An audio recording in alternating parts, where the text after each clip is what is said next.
नमस्कार दोस्तों, कैसे हैं आप लोग। मैं उम्मीद करती हूँ कि आप सभी लोग बेहतर होंगे, स्वस्थ होंगे। दोस्तों आज हम फिर से हाजिर हैं आपके लिए एक नई वीडियो लेकर।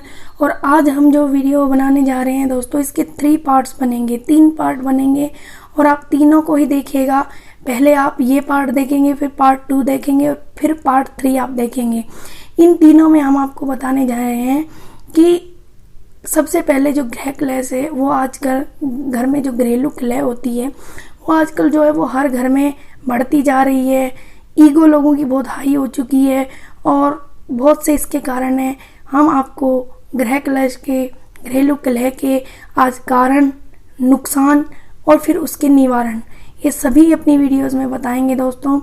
तो आज हम जो आपको बताने जा रहे हैं दोस्तों, वो बताने जा रहे हैं कारण।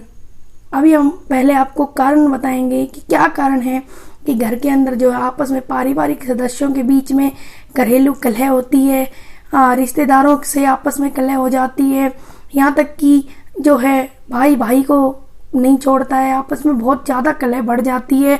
कई बार जो नौबत है वो कोर्ट कचहरी तक की भी आ जाती है दोस्तों।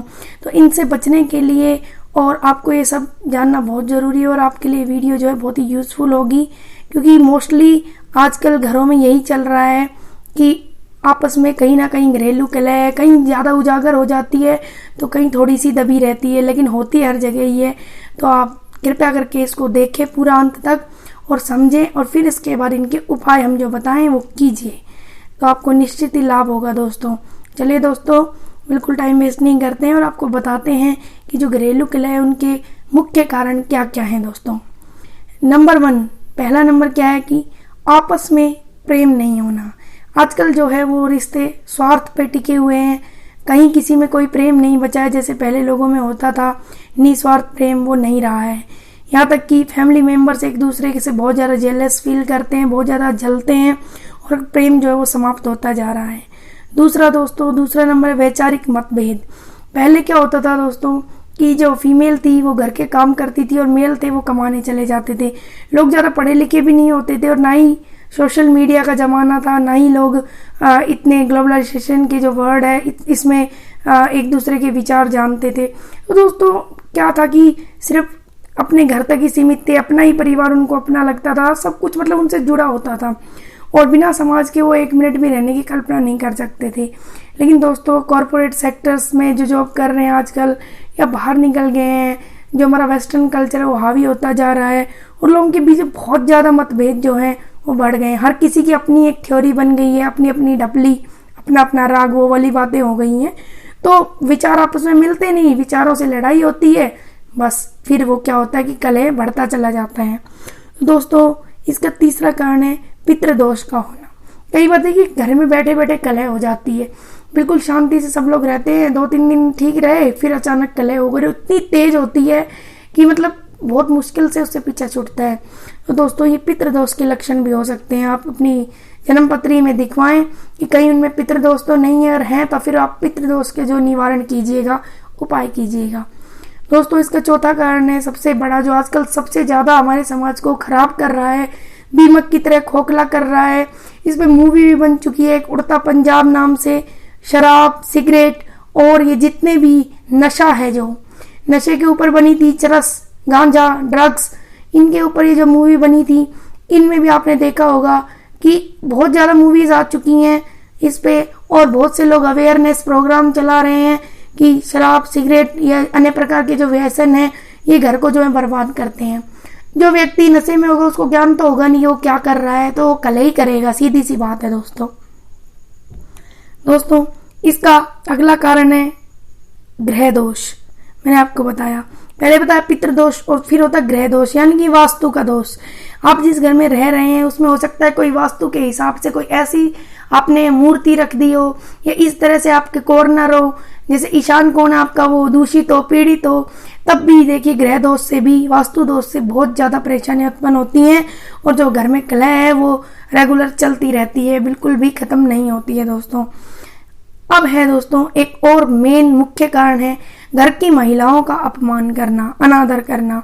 घर में कोई भी महिला है, बड़ी है, छोटी है, माँ है, बहन है, बेटी है, भतीजी है, कोई भी है, उनका आप अपमान ना करें, और घर में ही नहीं, घर से बाहर की भी किसी भी महिला का अनादर ना करें।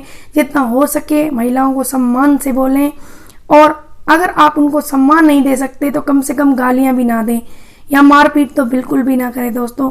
इससे जो है वो आपके घर में बहुत ज़्यादा घरेलू अशांति फैल जाती है और क्लेश उत्पन्न हो जाता है दोस्तों। इसके बाद आते हैं संस्कारों का अभाव।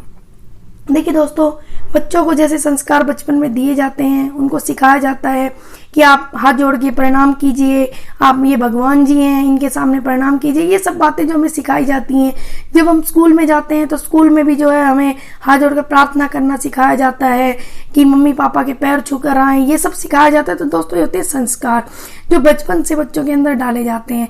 और जिन माता पिता ने बस ठीक है पैदा करके छोड़ दिया बच्चों को, उनके कोई जिम्मेवारी नहीं निभाई है, या फिर माता पिता का भी कई बार कसूर नहीं होता है दोस्तों की संगति, उनके संस्कार खराब हो जाते हैं संगति में रह के, तो माता पिता भी बेचारे कुछ नहीं कर पाते हैं। तो दोस्तों इस पे भी आपको ध्यान देना होगा कि कहीं ऐसा तो नहीं है घर में, किस वजह से बच्चे क्लेश कर रहे हैं तो किस वजह से कर रहे हैं, या फिर बुजुर्ग कर रहे हैं तो उनमें कौन सा एक इस प्रकार का, जितने भी मैंने लक्षण बता रही हूँ इनमें से कौन सा आप इनको ध्यान में रखते हुए उनसे उनके उपचार जो है वो करेंगे दोस्तों। फिर होता है दोस्तों धन का नाश होना। अगर घर में जैसे कोई व्यक्ति है, वो कमाने वाला है, वो कमा नहीं रहा है, घर बैठ गया है, उसका रोजगार जो खत्म हो गया है, तो घर में अपने आप ही कलह हो जाएगी। वो एक कहावत है पुरानी, टोटे की लड़ाई वाली, कि टोटा मतलब कि घर में जो है वो तंगी, आर्थिक तंगी जो होती है उससे कलेश उत्पन्न होता है, उससे घरेलू कलह उत्पन्न होती है दोस्तों।